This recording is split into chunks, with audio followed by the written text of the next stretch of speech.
3월 21일 일요일 밤 11시 57분입니다. 예. 한 주의 이제 시작을 또 앞두고 있습니다. 팩트풀리스라고 하는 책을 한번 소개해 보려고 해요. 이 책은 접한 지가 꽤 되었습니다. 나온 지도 제법 된 책이에요, 벌써. 뭐, 그래도 아직까지는 신간에 속하는 그런 좀 신선함을 갖고 있는 느낌이 있는데, 이 책은 워낙 글쎄 많이 읽었는지는 모르겠습니다만은 알려져 있다고 생각해서 제가 이 영상을 통해 가지고 리뷰를 하지 않은 것 같습니다만은 꽤 괜찮게 나온 책이라고 생각을 합니다. 그런데 다른 어떤 책들이 번역되는 과정에서도 그렇지만은 이분 같은 경우에는 이 번역가가 뭐 정의란 무엇인가 뭐 이런 책들도 번역하고 그랬는 것 같아요. 생각에 관한 생각, 뭐 이 책은 제가 읽기도 했습니다만은 이 분이 번역했다는 걸 이 책을 보면서 아 그랬구나 하는 걸 다시 알게 되었습니다만은 이 책 뒷면에 보면은 빌 게이츠, 버락 오바마, 멜린다 게이츠 뭐 이런 사람들이 이제 책에 대한 간단한 서평을 해놨기도 하고요. 또 스티븐 핑커도 책에 대한 간략한 서평을 했기도 합니다. 이 책은 이제 사람들이 지금 자기가 처해 있는 사회, 환경, 세상을 바라보는 관점을 10가지 툴 또는 10가지 뭐 메커니즘이라고 할까요? 그런 관점으로서 보고 있다라고 하는 시각으로 그것을 해석을 하고 이 책의 제목은 팩트풀리스라고 합니다. 이 지연이가 이 책에서 처음 사용한 단어라고 하는데 사실이 충만하다 뭐 이런 뜻인데 글쎄요 지금은 우리가 common sense라고 하면서 이제 상식이라는 말을 흔히 쓰고 또 심지어 JTBC에서도 팩트 체크 한다 뭐 이렇게 나오는 판이니까 이 책이라고 한다고 해서 무조건 우리가 인용을 하고 모든 사실이 확정이 되었다. 진실은 이 책에 모든 게 다 들어있어. 이렇게 보기는 좀 어렵습니다만은 그래도 좀 사실에 가깝게 통계를 해석하고 이렇게 하려고 노력한 책이라고 평가를 제 스스로는 해봅니다. 이 책은 이제 470여 쪽의 페이지의 분량인데 거기에서 거의 100페이지에 관한 해당되는 내용을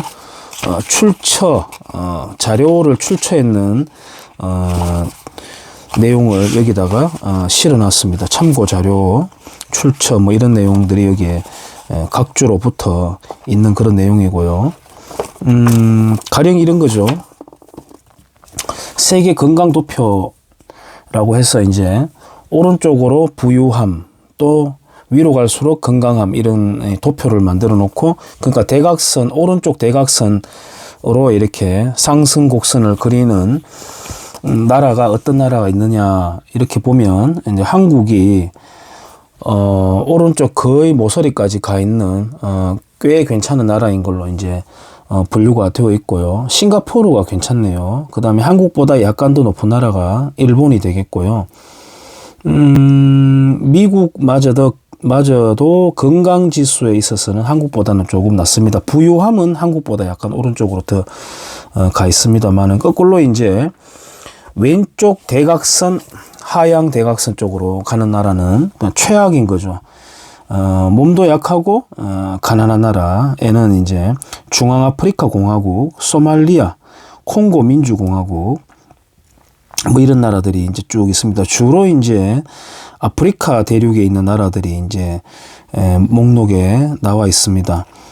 쭉 올라오면 중간쯤에 이제 인도가 있고요. 인도는 상당히 이제 잠재력이 있는 나라이긴 하죠. 그 다음에 올라오다가 이제 중국이 있는데, 중국은 한국보다 낮습니다. 그 다음에 이제, 쭉 내려오면은 남아프리카 공화국 같은 경우에는, 건강상에서는 한국보다는 떨어집니다만은 부유함은 중국에 거의 인접하게 있습니다. 근데 이 나라는 이제, 굉장히 이제 양극화가 심한 나라라고 할 수가 있겠죠. 뭐 이런 도표들이 있고요. 질문을 던집니다. 책의 저자는 질문을 먼저 던지면서 이제 시작을 합니다. 테스트를 해보자라고 하면서 1. 오늘날 세계 모든 저소득 국가에서 초등학교를 나온 여성은 얼마나 될까? 2. 세계 인구의 다수는 어디에 살까? 뭐 이렇게. 극빈층은 어떻게 바뀌어 가고 있을까? 극빈층의 줄어드는 추이. 세계 기대 수명은 몇 세일까? 이렇게 해서 13가지 질문을 던져놓고 마지막 질문은 조금 저로서는 개인적으로 유감스럽긴 합니다. 세계 기후 전문가들은 앞으로 100년 동안의 평균 기온 변화를 어떻게 예상할까라고 하고 더 더워질 거라고 예상한다에 이제 정답을 매겨놨습니다. 이 저자는. 그러나 지금은 빙하기에 인접해서 빙하기에 들어가는 입구에 있다라고 주장하는 학자들도 있습니다. 그런 책들도 나와 있긴 해요. 그러므로 제가 이 책을 100% 신뢰하지는 않는다고 하는 겁니다. 하지만 역시나 이 도표는 반론을 통해서 논쟁을 하면 될 것인데 사실에 근거한 통계가 많이 나와 있습니다. 줄어드는 나쁜 것 16가지 뭐 이렇게 나와 있습니다. 늘어나는 좋은 것 16가지 이렇게 해서 이렇게 통계들이 이렇게 나와 있습니다. 나와 있고 흥미로운 것은요.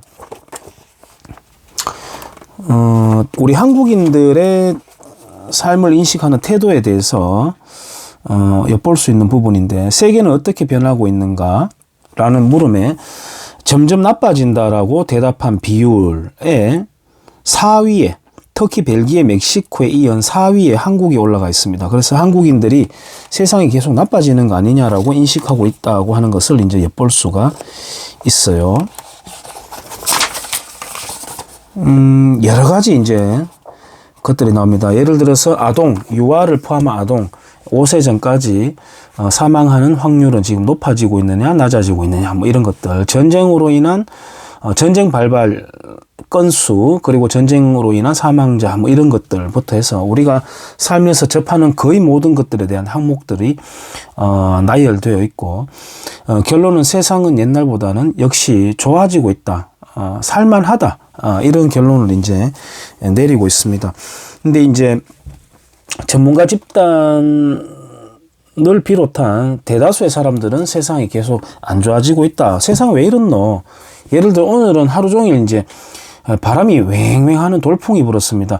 특히나 3년 정도 동안 최근 이런 바람이 참 많이 부는 걸 제가 느끼고 있는데, 또 뭐 작년 여름 같은 경우에는 2달 동안 장마가 졌고, 또 이제 2년 전에 2018년 여름 같은 경우는 굉장히 또 더웠고, 그 앞서 겨울에는 또 한파가 막 들이닥치고, 이러한 현상들을 사람들이 이제 접하게 되면은 세상이 좀 이상한 것 같다. 참 기후도 참 이상해지는 것 같고 살기가 굉장히 나빠지는 것 같다. 이런 생각들을 하게 되죠. 되고 TV에 뭐 유아 살해 사건이라든지 뭐 각종 이제 변종 된 그런 성매매 사건들, 뭐 이런 사건들, 살인 사건들 이런 걸 이제 접하게 되면은 삶이 굉장히 팍팍해졌다. 또 학교 폭력에 관련된 거 이런 거 보면은 야 정말 우리 때는 안 그랬는데 정말 이 삭막해졌다. 애들이 왜 이렇게 거칠지 이렇게 이제 흔하게 이야기합니다. 밥 먹으면서 이야기하고 뭐 차 마시면서도 세상이 참 더러워졌다. 살기가 무서워. 뭐 이런 이야기들 많이 합니다. 저도 아무래도 이제 젊은 학부형들을 상대하고 이렇게 하다 보니까 관장님 요즘 세상이 참 무서웠어요. 이런 이야기들을 많이 합니다. 그러나 우리가 아까 여기에 이제 10가지 툴로서 사람들이 세계를 감각하는 10가지 툴을 소개한다고 했지 않습니까? 근데 이제 이런 툴을 떠나가지고 사람들의 심리는 저는 이렇게 생각해요. 그러니까 과거에 대한 약간의 왜곡 또는 이제 편집을 한 다음에 자기 나름대로의 이제 기억으로 이제 쌓아 나갑니다. 그래서 가급적 과거는 꽤 괜찮았던 어떤 삶이었고, 나아가면 갈수록 뭔가 살기가 굉장히 이제 힘들어지고, 뭔가 거칠어진다, 투박해진다, 이런 느낌들로 이제 자기가, 살아온 자기 일대기를 포함한 세상을 그렇게 인식하는, 어떤 뇌의 작용이 있다고 저는, 보아집니다. 그리고 가급적이면 과거에 대해서는 좋은 것만 기억하려고 하는 그런 편집 기능이 저는 있다고 생각을 해요. 그러나 이 책 내용을 떠나서 우리가 개인적인 삶으로 볼 때 예를 들어서 여성 인권이 옛날에 어땠습니까? 성에 관련된 사람들의 인식 상태는 어땠습니까? 또 아이들의 어떤 노동에 몰리게 되는 그런 환경은 어떻습니까? 이런 이야기 하면 요즘 이제 요즘 이야기나 뭐 라떼 이야기 이런 거 참 이야기하면 단어를 거론하는 자체가 이제 꼰대스러운 단어이긴 한데, 저는 아무래도 이제 나이가 그렇게 오래된 나이는 아닙니다만은 시골살이를 했다 보니까 좀 더 저보다 위의 세대들의 삶의 끄트머리를 직접적인 경험을 좀 하고 자란 편이라고 저는 생각을 합니다. 비교적 시내에서 자라는 친구들에 비해서. 이런 거죠. 10살 넘어가서 15살, 14살 되었을 때 가난한 집에 여자아이들이 좀 있는 집에 식모살이 하러 가는 거. 우리가 지금 뭐 위안부 이야기도 하고 막 그러지 않습니까? 그런데 그 식모살이 하러 가는 거. 잠시만요. 화면이 왜 이렇게. 식모살이 하러 가는 게 있었다. 거기 가서 밥 해주고 청소하고 때로는 그 집 남성들에게 어느 정도 어떤 유린을 당하는 사례도 있었다. 성적으로. 또 집안에 이제 형제가 있는데 가장 맏형 집에 이제 아들이 없는 거예요. 딸만 있거나 아니면 대가 끊긴 상태다. 그러면 맏이의 밑에 있는 아들이 이제 아들을 생산을 했을 때, 야, 큰형 집에, 맏이 집에 아들이 끊겼다. 그 아들 그 집에 양자로 주자. 이런 일이 있습니다. 깜짝 놀랄 일일걸요. 그 다음에는 지금은 이제 흔히 말로 시체말로 세컨드라고 하는데요. 첩이라고 했습니다. 이제 우리 경상도에서는 첩상이라고 했습니다. 첩사이 이랬습니다. 좀 논 꽤나 갖고 있고 농사 꽤나 짓는 집에 어른들 같은 경우에는 이제 첩이 있었습니다. 첩이 있어가지고 많게는 2명 거느린 분도 있었어요. 사람도 있었습니다. 그래가지고 따로 이제 살림을 내주는 경우도 있고 한 집에 같이 사는 경우도 있었습니다. 1, 2까지 첩상이를 집에다가 같이 살았다고요. 그리고 그 아내가 2명인 거죠. 1번, 2번 아내가. 2번 아내가 1번 아내에게 형님 이렇게 호칭을 하고 1번 아내가 2번 아내에게 동생, 자네 이렇게 호칭을 했습니다. 큰 집, 작은 집이 아니라 남자 한 명이 2명의 여자를 거느리고 살기도 했단 말이에요. 지금 뭐 막장 드라마다라고 해가지고 이제 드라마에서 이런 뭐 여러 가지 이야기들이 나오지만은 한 집에 2명을 데리고 살았습니다. 지금 드라마 소재로 하면 그야말로 막장 드라마 소재가 되겠죠. 그렇게 살아왔습니다. 그렇게 살아왔고 동네 형들이 동네 여자애들 조금 반반하면은 건드립니다. 근데 뭐 자기 스스로 그냥 침묵하기도 하고 또는 그 여자 집안에서 알게 되더라도 야 쪽팔린다. 네가 처신을 잘했어야지. 혼사길 막힌다. 뭐 이렇게 하거나 유야무야 넘어가거나 허다했습니다. 그런 경우가요. 그 다음에는 학교 폭력 이런 거. 뭐 오락실에서 돈 뺏고 가방에 칼 들고 다니고. 가만히 떠올려보면 학교 폭력요. 지금 아이들은 장난치는 겁니다. 그냥 장난치는 거고 엄청났습니다. 그래서 그런 어떤 우리인의 일생을 돌아보더라도 세상은 계속 지금 좋아지고 있습니다. 지금 한번 보세요. 미세먼지가 물론 좀 심해지긴 했습니다만 과거에는 미세먼지 이런 거 가지고 뭐 포실합게 마스크 끼고 뭐 공기청정기 놓고 이런 거 없습니다. 공기청정기라는 자체가 없었고 라돈이라는 것 가지고 지금 펄쩍 뛰면서 난리 났지 않습니까? 한번 잘 생각해 보시면은 라돈이 좋다고 라돈탕에 목욕하고 그랬습니다. 근데 일견 그런 거는 나름 다 근거가 있긴 해요. 예를 들어 유황오리 이런 것처럼 적절한 자극을 줌으로써 몸을 더 북돋아주는 그런 기능들을 하는 게 있긴 해요. 어쨌든 지금 우리가 마치 악마의 물질처럼 여기는 그런 라돈을 과거에는 라돈탕에 들어갔단 말이에요. 직접 탕에 들어갔었습니다. 그래서 세상을 감각을 할 때 지금 자기가 당면한 이 상황이 그런 거죠. 뭐 군대 생활 같은 경우를 묘사를 할 때 야, 너희들은 정말 편한 거다 뭐 이런 거 있잖아요. 항상 자기가 가장 힘든 거죠. 그런 거하고 비슷하다고 저는 세상 인식이 사람들이 그런 거라고 저는 생각을 하는데 그렇지 않다. 통계는 거짓말하지 않는다. 이런 걸 이제 저는 이 책에서 보여주고 있다고 생각합니다. 근데 이 책을 혹시나 어디에서 리뷰를 했을까라고 아까 유튜브를 잠깐 봤거든요. 보니까 유시민 씨가 나오더라고요. 설민석도 나오고. 제가 그래 깜짝 놀랐습니다. 적어도 좌익 진영에서 뭐 설민석을 좌익이라고 부를 수 있을까요? 그냥 설민석은 자기가 살아가는 방식을 저는 잘 선택한 노선이라고 생각합니다만 지금은 그 사람도 이제 워낙 이제 이걸 많이 하다 보니까 이제 실수가 나왔는지 무리수를 뒀는지 모르겠습니다만 잠깐 그 사람이 이제 침강한 상태이긴 한데 유시민 씨가 이 책을 논할 자격은 정말 없다고 저는 생각합니다. 늘 헬조선이라는 걸 주장하던 진영에 있던 사람 아니겠습니까? 그 사람이 했든 안 했든 간에. 그 다음에 유시민 씨가 뭐 양극화라는 거 이런 것들도 다 좌익 진영에서 지금 계속 했던 것이고 유시민 씨가 직접 거론한 것은 황소개구리에 대한 것입니다. 여러분들이 황소개구리 어릴 때 경험했던 분들이 있는지 모르겠는데요. 우리 생태계를 박살낸다, 끝장낸다라고 했습니다. 황소개구리 처음에 이제 밝혀졌을 때, 알려졌을 때. 그래가지고 이제 대각선 캠페인 띠를 두르고 황소개구리를 퇴치하자. 황소개구리 조리 방법, 먹는 방법까지 시식 행사까지 막 벌이고 그랬습니다. 그리고 유시민 씨 같은 경우에는 황소개구리 같은 거는 그리고 그때 무슨 붉은 귀 거북인가요?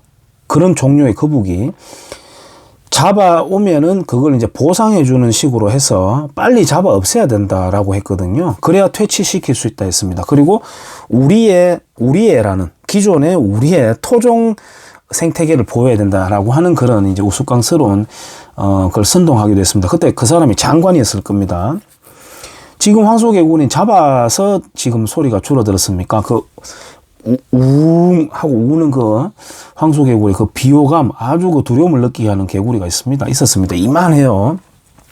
저희들 어릴 때 많이 잡았어요. 근데 그 황소개구리가 처음에 출몰 했을 때에는 굉장히 번식력이 강하고 뱀을 잡아먹는 장면도 막 나오면서 사람들의 공포심을 극대화시켰죠. 지금은요 황소개구리 전투력은 그냥 개구리인 거죠. 그래서 기존에 메기하고 가무치가 그 황소개구리 굉장히 좋아하고 황소개구리 알을 그렇게 좋아한다지 않습니까? 그래서 황소개구리 지금 소리를 들을 수가 없습니다. 멸종해버리는 거 아닌가 모르겠어요. 이 우리나라 생태계, 기존의 생태계 속으로 이제 아답테이션이 된 것이죠.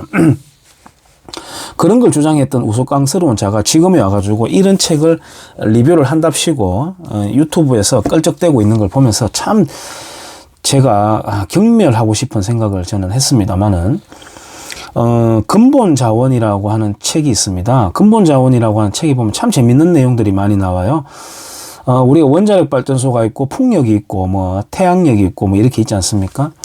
오히려 풍력 발전기에서 사람들이 많이 죽는다는 거죠. 수리하다가 떨어져서 죽고 막 이런 것들. 그런 내용 보면 굉장히 재밌어요. 이제 그 내용을 가지고 이거 정말 진실인지 한번 파헤쳐보자라고 했던 좌익적인 세계관을 갖고 활동하던 그 NGO에서 활동하던 사람이 있습니다. 비에른 롬보르라고 하는 사람이 있습니다. 그 사람이 이제 근본 자원이라고 하는 책을 내가 한번 까발려 보겠어라고 하면서 이제 접근을 하다가 철 들어가는 거죠. 아니었구나. 내가 그동안 오해 속에서 살아왔구나.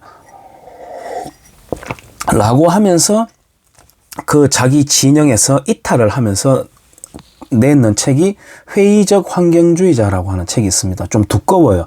누런색 표지에 한 이 정도 두껍습니다. 표지가 많은 아주 그 두꺼운 책인데 굉장히 양서입니다. 좋은 책이에요. 뭐 그런 책들이 있고 그 다음에 우리가 고결한 야만인이라고 하는 책이 있습니다. 약간 제목부터 옛날에는 좋았어. 그때는 원시 공산 사회는 정말 따뜻한 사회이긴 했지 지금보다 삭막하진 않았지 않았을까라고 이제 우리가 상상된 공동체라고 하는 책을 제목을 빌리자면 상상된 옛날을 이제 만들어내는 것이죠. 허구죠. 아까 제가 말씀드렸던 과거를 회상할 때 우리가 아름다웠다, 살기 좋았다라고 회상하는 것처럼 그러나 이제 그 야노마메족이라고 하는 그 원시 부족이죠. 그 부족을 이제 종적 추적 이제 조사를 하는 과정에서 정말 야만성들을 이제 발견해내고 뭐 꼭 그 부족뿐만 아니라 과거의 원시 사회에서 전쟁을 통해서 죽었는 해골들을 보면 다 거의 대부분 막 해골에 구멍이 뻥뻥 뚫려가지고 죽어 있고 유아 사례가 일상에서 아주 흔하게 넘쳐나고 뭐 이런 것들 자료들 있습니다. 그래서 세상은 계속 이제 좋아지고 있다. 그러나 우리가 이런 건 좀 안타깝게 생각할 것은 한 번도 경험하지 못한 나라를 선사해 주겠다라고 우리 문재인 씨가 호기롭게 출범했습니다만은 지금 이제 오히려 정말 한 번도 경험하지 못한 대한민국이다라고 우리가 이제 비꼬지 않습니까? 근데 저는 생각이 좀 다른 게 70년 전까지 계속해서 경험해 왔던 상황으로 문재인 씨가 이제 백스텝을 밟고 있는 것이죠. 그래서 오히려 70년 전까지 수천 년 동안 경험했던 나라로 회귀하려고 하는 게 지금 문재인 씨라고 저는 생각을 해요. 그래서 말에 좀 어폐가 있는 것이고, 얼마 전 2월 중에 사망했는 야만이라고 하는 사람이 있습니다. 그 사람이 이제 석유왕으로 불리는 사람이에요. 그 사람이 남긴 유명한 말 중에 하나가 이제 석기시대라는 게 돌이 다 떨어져 가지고 석기시대가 끝난 게 아니다. 에너지의 패러다임이 바뀌는 거는 이제 인간의 지혜라는 뜻이죠. 지금 이제 석유가 지금 석유 자원국이기도 하지만 원자력 발전소에 대해서 굉장히 집착하면서 이제 석유 산유국들이 그렇게 이제 빨리빨리 이제 패러다임을 준비하고 있는 것과 마찬가지인 거죠. 이제 돌이 다 떨어져가 석기 시대가 끝난 게 아니다라는 거죠. 그래서 우리가 세상을 감각할 때 잠깐 날씨 안 좋고 잠깐 뭐 어떻게 하면 와, 왜 이렇지? 우리 어릴 때는 안 그랬는데 안 그렇습니다. 어릴 때 물이 굉장히 더러웠습니다. 식수부터 해서 굉장히 더러웠고, 저희 집만 하더라도, 저희 집은 운 좋게 이제, 바로 담벼락 옆에 우물이 있었습니다. 우물이 있어가지고, 여름에는 막 목욕도 하고, 거기 잠수해서 바닥까지 짚고 올라오게 경기도 벌리고 우리가 경쟁도 하고, 그 안에 이제 숭어도 막 살고 그랬습니다. 그랬고, 그 물을 길어와가지고, 이제 가마솥에서 물을 데우고, 또 이제 펌핑질을 해가지고 물을 퍼내고 뭐 이런 것들. 지금 어떻습니까? 우리 어릴 때만 해도 장작하러 산에 다니고 엄마는 이불 빨래 냇가에서 방망이 두들겨가지고 했습니다. 지금 손가락 하나만 놀리면 다 끝나버리죠. 삑삑 하면 다 끝나고 심지어 퇴근하면서 스마트폰에 어플리케이션 깔려 있는 걸로 집에 이제 난방까지 다 조절해가면서 그렇게 살아가는 세상 아니겠습니까? 뭐 앞으로는 더 좋아지겠죠. 예를 들어 지금 주차 난도 있고 트래픽 잼이라고 할 수 있는 통틀어서 그런 것들이 앞으로는 다 해소가 될 게 차가 이제 무인 차가 나오니까 집안에 예를 들어 5명이 살더라도 한 가족이 차 한 대만 있더라도 출근할 때 한 명이 타고 그걸 다시 집으로 보내고 그 차를 타고 다시 장 보러 가게 되고 뭐 아이들도 타고 이런 식이 될 것이고 또 무인차가 나오게 되면 제가 예상컨대 세로형으로 좀 긴 구조의 형태가 차가 나올 것 같아요. 왜냐하면 그 안에 샤워를 해야 되니까요. 뭐 서울에 올라가면서 샤워를 하는 거죠. 차 안에서 샤워를 하고 그 안에서 이제 옷도 갈아입고 해야 되니까 좀 좁아지면서 차가 위로 봉긋하게 올라온 형태의 차들이 많이 나올 거라고 저는 생각하고 타이어 산업이 재개편되고 구조조정되기도 하고 축소되고 변형될 거라고 생각합니다. 왜냐하면은 타이어 지금 우리가 노면에 마찰을 하면서 가게 되는 이 타이어의 형태가 많이 바뀔 거라고 생각해요. 그러니까 인류가 고대로부터 바퀴의 역사가 있거든요. 바퀴의 역사가 있고 그 폭의 역사가 있습니다. 그래서 길의 넓이라든지 그런 걸 우리가 유적을 통해 가지고도 이때는 이렇게 넓었구나. 그러면은 마차가 이렇게 이 정도 사이즈가 나왔겠구나. 또는 바퀴가 이렇게 했구나. 바퀴의 살은 또 얼마나 무게가 있었겠구나. 바퀴의 크기는 어떻게 했구나. 이렇게 해서 바퀴라는 게 그 수송, 유통 이런 것과 문명이 이렇게 밀접하게 맞물려지는데 그게 정말 충격적이게 변화가 될 거라고 저는 패러다임의 변화가 있을 거라고 생각을 해요. 그러니까 지금까지 그 바퀴 역사가 거의 종식되거나 축소될 거라고 생각합니다. 바퀴가 아예 사라지는 것이죠. 살짝 떠가지고 다니는 겁니다. 노면에서. 뭐 그런 것까지도 우리가 상상해 볼 수 있는 것이겠죠. 그러니까 어떻게 보면은 평균 수명이 늘어나면서 저희 세대 같은 경우에는 특히나 전화기가 없던 동네에 살다가 다이얼 돌리는 전화기에서 삐삐 또는 뭐 시티폰 그렇게 하면서 이제 쭉 오면서 지금까지 이제 다시 스마트폰까지 쓰고 있는 것처럼 우리 과거에 저희 마을에는 버스가 2대가 돌았어요. 우리는 그걸 동마라고 불렀습니다. 동마. 움직이는 말이라고 해서 시골에서는 그 동마라고 불렀습니다. 동마가 하루에 2번 돌았습니다. 그 동마가 쫙 저기 멀리 지나가면 먼지가 불불불불불 하면서 우리는 동마 지나간다 이렇게 하면서 구경하고 그랬었습니다. 그런 시절, 그 다음에 버스 안내양 누나가 있었습니다. 이렇게 색 가방 같은 데다가 잔돈 바꿔줄 걸 철렁철렁 많이 갖고 있었던 그 누나가 있죠. 막 안 들어가면 막 밀어 올리면서 빨리 좀 더 들어가 봐라 하면서 이제 막 들어 채워 넣고 해서 만차를 만들어가 이제 확 가는 그런 누나가 있었죠. 안내양 누나. 그런 변천 과정들을 쭉 보아왔는 저희 세대로서는 앞으로 더 발전될 문명을 곧 접하게 될 거라는 흥분감을 갖고 있긴 합니다만은 어쨌든 함부로 지금이 나쁜 시간이다, 옛날보다 나쁘다, 그리고 앞으로 더 나빠질 거라고 하는 거는 우리가 그거는 글쎄요 약간 무지에서 오는 판단 아니면 알고 있으면서 선동을 했다면 사악한 자죠. 그러니까 사악하거나 또는 무지하거나 한 결과로서 그렇게 세상을 감각하는 거라고 저는 생각해요. 그렇지만 큰 흐름에서는 세상은 좋아지겠으나 지금 잠깐 그 큰 흐름 속에서 이렇게 변침하고 하는 과정 속에서는 우리가 살짝 침강하는 상태에 대한민국이 우리가 놓여 있는 걸 지금 경험하고 있어 가지고 좀 애석하긴 합니다만 그걸 어떻게 해야 되겠습니까? 과거에는 정말 삽질과 망치질과 그렇게 우리가 땀을 흘리면서 나라를 이렇게 일궈 왔다면 지금은 투표로서 나라를 지금 말아먹고 있는 상황이에요.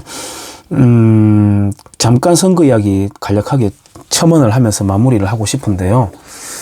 흔히들 또 보수가 분열한다. 특히 부산 선거를 보면서 그렇게 표현하는 사람이 있는데요. 분열될 보수가 지금은 더 이상 없습니다. 애석하게도.